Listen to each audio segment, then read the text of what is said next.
म्हणजे आताचे जे तुमचे नगरसेवक आहेत त्यांनी तुमच्यासाठी काय काय काम केलेलं आहे? नगरसेवकांनी आतापर्यंत तर काहीच काम केलं नाही, फक्त येतात, फेरी मारतात आणि जातात.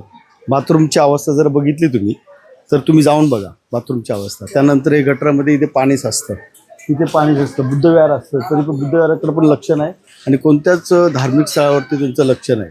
येतात, जातात, फिरतात, बाकी काहीच करत नाही. पाण्याची व्यवस्था, पाण्याची एकदम बिकट व्यवस्था आहे.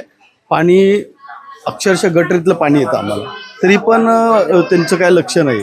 रात्रीचे लोक 2-2, 3-3 वाजेपर्यंत जागे राहून पाणी भरतात. थोडी बिकट अवस्था नगरसेवक, आणि नगरसेवकचं बिलकुल लक्ष नाही. यावेळी जनतेने एक चांगला नगरसेवक म्हणून ह्या प्रभागामध्ये निवडून द्यावा एवढी जनतेला विनंती आहे. कारण नगरसेवक तो काँग्रेसचा होता, आता तो शिंदे गटामध्ये गेलेला आहे. तर त्यांच्या त्या लढाईमध्ये वॉर्डामध्ये बिलकुल त्यांचं लक्ष नाही.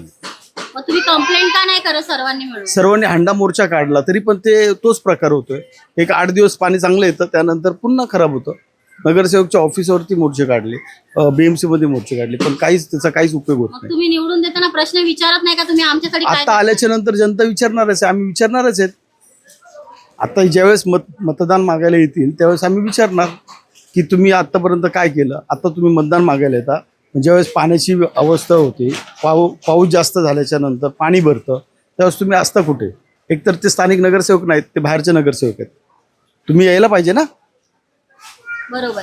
मग आता तुम्हाला पुढे बदलाव हवा आहे की नाही? बदलाव हवा आहे ना. यावेळेस प्रश्न विचारूनच तुम्ही निवडून द्या. ती नगरसेवक आल्याच्या नंतर आम्ही प्रश्न विचारणारच आहेत. इतके दिवस आहेत कुठे तुम्ही? ही जी पाण्याची व्यवस्था आहे, गटरची आहे, बाथरूमची आहे, नगरसेवक कमीत कमी त्यांनी ते तरी करायला पाहिजे ना.